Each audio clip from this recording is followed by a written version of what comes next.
Bom, então estamos chegando finalmente, né, da nossa aula de estrutura da matéria, né, no ápice, né, da nossa disciplina, né, que seria a fórmula molecular polaridade, e após isso são as forças intermoleculares para a gente finalizar a disciplina, certo? Então aqui a fórmula molecular que nós já vimos e a polaridade das moléculas, né, que a gente vai analisar. Então, quando existe diferença de eletronegatividade entre dois átomos, a ligação entre eles é polar, certo? Então, necessariamente, né, se há diferença de eletronegatividade, um átomo vai puxar mais elétron do que o outro. Então, um vai concentrar elétron, né, vai ficar um pouco mais negativo, e o outro, né, que não consegue atrair tão fortemente contra o outro átomo os elétrons, vai ficar levemente positivo. Tá certo? É possível que uma molécula que contenha ligações polares não seja polar. Então, assim, não é porque uma ligação dentro da molécula é polar que a molécula inteira vai ser polar. Tá certo? A gente vai ter que fazer uma análise global, principalmente para moléculas com 3 ou mais átomos. Tá certo? Então, por exemplo, nós temos a molécula de CO2 e aqui no caso a molécula de CO2, apesar de serem formadas, as ligações serem polares, né, a molécula de CO2 é apolar, né, tem dipolos na ligação, mas cancelam-se porque o CO2 é linear, certo? Então como que isso acontece, né?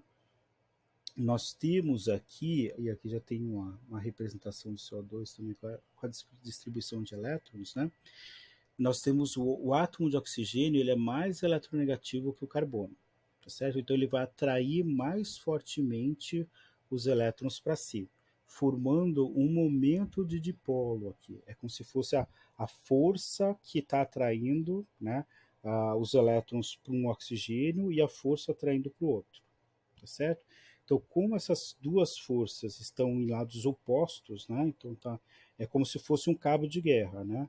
O cabo de guerra, uma força puxando para cá e uma força puxando para cá com a mesma intensidade, né? Então, se está com a mesma energia, não há movimento. E aí o cabo de guerra, se tivesse um cabo de guerra perfeito, né, com forças iguais puxando igualmente dos dois lados, esse cabo de guerra não se deslocaria, certo? Então essa energia para um lado e para o outro, elas se anulam porque tem a mesma energia, certo? Então essas forças aqui, que seria o momento de dipolo, né, puxando para um lado e puxando para o outro de mesma intensidade, o momento de dipolo total, então tem um momento de dipolo parcial, né? Eu vou ter que analisar aqui para cada molécula, né, com 3 ou mais átomos. Eu vou ter que analisar aqui o momento de dipolo parcial, né? Ou seja, para que lado está indo o momento de dipolo, tá certo? Está indo sempre do átomo menos eletronegativo para o mais eletronegativo. E eu analiso a soma desses momentos de dipolo. Se a soma dos momentos de dipolo for igual a zero, né, então as forças se anulam, né, então a molécula vai ser apolar, tá certo? Então aqui nesse caso, ó, a molécula de dióxido de carbono, né, ela não vai ter um domínio de um lado positivo e do outro lado positivo e outro negativo, né?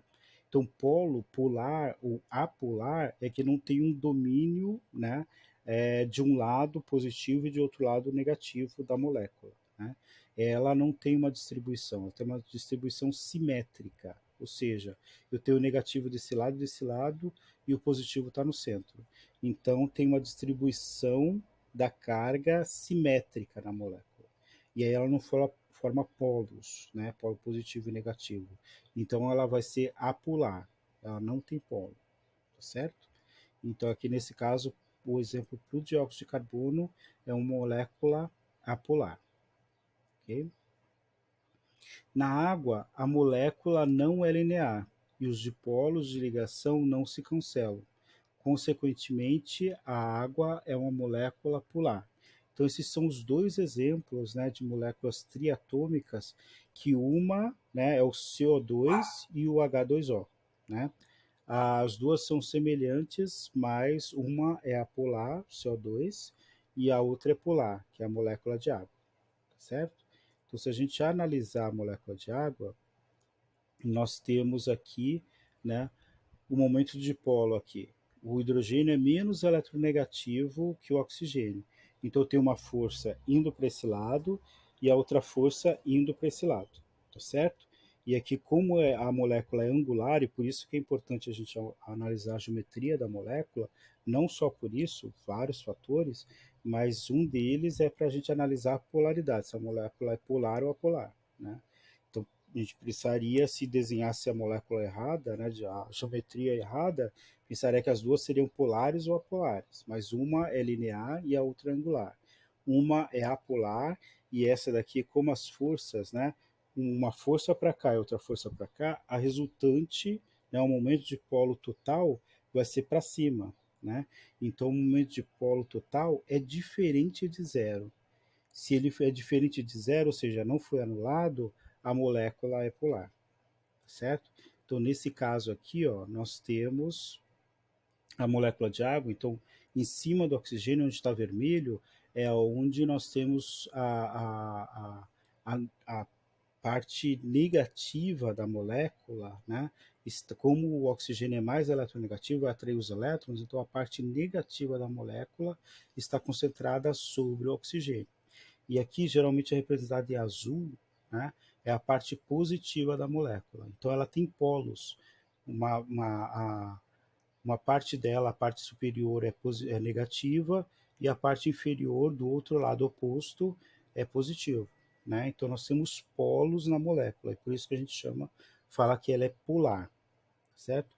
Geralmente a gente fala aqui que é um delta minúsculo, né? É negativo, é uma carga parcial negativa, né? E aqui nessa parte da molécula, né? Sobre os hidrogênios, nós temos a carga parcial positiva da molécula, ok?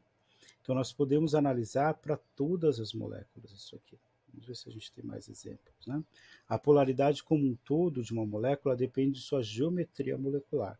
Então, estrutura de Lewis, geometria molecular, depois nós temos a polaridade da molécula. E aí depois, no final, a gente vai analisar com tudo isso as forças intermoleculares. Então, está tudo um dependendo do outro, né? Para esse entendimento. Então, nesse caso aqui, a química é linear, ou seja, nós temos que entender um conceito para conseguir ir compreendendo o outro conceito. E por isso que estrutura da matéria é tão importante, mas é bem tradicional, assim, né? Ou seja, é uma sequência de conhecimentos, né?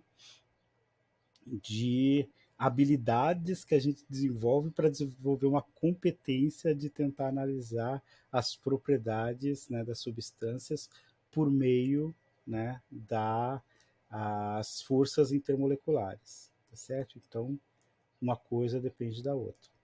Então, aqui, por exemplo, alguns exemplos, né? Nós temos aqui uma molécula diatômica. Então, assim, via de regra, uma molécula diatômica, se os átomos forem iguais, a molécula é apolar, tá certo? Se os átomos são iguais, não há, as forças são distribuídas igualmente, os dois átomos atraem igualmente, né, os elétrons para si. Então não vai haver a formação de polos, né? Então, uma molécula diatômica homonuclear vai ser apolar, ou será apolar, ou seja, Cl2, H2, BR2, né, qualquer molécula, o oxigênio, né, o O2, né, molécula de oxigênio, todas essas moléculas serão apolares, tá certo? Mas se a molécula for diatômica heteronuclear, ou seja, formado por dois átomos diferentes, significa que um átomo vai ter uma eletronegatividade maior do que o outro. São átomos diferentes, têm eletronegatividades diferentes. Então, aqui no caso, quanto maior a diferença de eletronegatividade, maior vai ser a polaridade dessa molécula, tá certo? Então, átomos diferentes, para moléculas de atômica com átomos diferentes, a molécula é polar. Quanto mais diferente a eletronegatividade, mais polar é a molécula. Por exemplo, se a gente tivesse aqui HF, HCl e HBr, né? Como o flúor é mais eletronegativo, então a distorção, o momento de dipolo aqui vai ser mais intenso, então o HF vai ser mais polar do que o HCl. E o HCl, né, o cloro é mais eletronegativo que o bromo. Então, nesse caso, essa intensidade desse momento de dipolo aqui por HCl vai ser maior do que, por exemplo, o HBr, né? Que na sequência o bromo tem uma menor eletronegatividade que o cloro e o cloro tem uma menor eletronegatividade que o flúor. Ok? Bom, aqui nesse caso, esse aqui também é bem legal, essa molécula aqui no caso do tetracloreto de carbono. Então aqui o cloro ele é mais eletronegativo que o carbono, tá certo? E aí nesse caso aqui, ó, nós temos duas ligações num plano e duas ligações aqui, uma entrando e saindo de um plano, tá certo? Se nós juntarmos essas duas forças aqui, elas vão se juntar e formar uma força única para esse lado. E se nós tivermos essas duas forças para esse lado, elas se juntam e vão para esse lado. Essas duas forças opostas, né, uma para esse lado e essa para esse lado, vai ser parecido com o que nós temos no CO2, né? Uma força para esse lado igual à força que está indo para esse lado, ou seja, um cabo de guerra que vai se anular essas duas forças, certo? Então, as quatro se tornam duas, e aqui essas duas opostas de mesma intensidade vão se anular. E aí por isso que a molécula aqui do tetracloreto de carbono e do metano, consequentemente, que é muito semelhante, são apolares, tá certo? Se nós tivermos aqui um átomo diferente, isso aqui já modifica, né? Por exemplo, se eu tiver um hidrogênio aqui em cima, né? Aí o que vai acontecer? A intensidade aqui para cima vai ser menor do que a intensidade daqui para baixo, se esse átomo aqui for menos eletronegativo que os outros três, tá certo? Aí o que vai acontecer? Eu tenho três forças aqui para baixo de maior intensidade e uma de menor intensidade aqui para cima. Então eu tenho três que vão para baixo, que tem uma certa intensidade, e uma pequena para cima, né, de baixa intensidade. Então, se eu somar as duas, eu vou ter um total no momento de polo para baixo, tá certo? E aí, nesse caso, nós teremos uma molécula polar, por exemplo, o clorofórmio, né, o Cl3H, né? Clorofórmio, teoricamente, é polar, apesar de ser uma polaridade baixa. É considerado um solvente apolar porque tem uma polaridade baixa. Mas, teoricamente, a molécula é polar, só tem uma baixa polaridade, como eu disse, da intensidade da polaridade. Tá certo? E aqui no caso, se eu tivesse dois átomos diferentes, com menor eletronegatividade e dois maior aqui, eu teria aqui uma resultante para um lado, né, e para o outro. Para esse lado seria menor do que para esse lado, né? Se eu juntar, né? Juntar aqui duas, né? Essa para um lado vai ser maior do que para o outro. Então, se eu tiver aqui, né, dois aqui de menor intensidade e dois com maior intensidade, para esse lado aqui a resultante vai ser maior do que para esse lado. Então, nesse caso também, né, o momento de polo total vai ser diferente de zero e a molécula vai ser polar. Então, de maneira geral, para a gente generalizar, aqui temos, né, aqui o CH3Cl, né? Então, nesse caso, um exemplo. Aqui também, se eu tenho três átomos de menor eletronegatividade e aqui um átomo com maior eletronegatividade, mesmo o hidrogênio, se eu não me engano, ele é menos eletronegativo que o carbono, ou não? Não, a intensidade é quase igual, né? Mas aqui no caso, o hidrogênio acho que ele é um pouquinho maior do que o carbono, né? Então temos uma baixa intensidade aqui para baixo, mas uma alta para cima, né?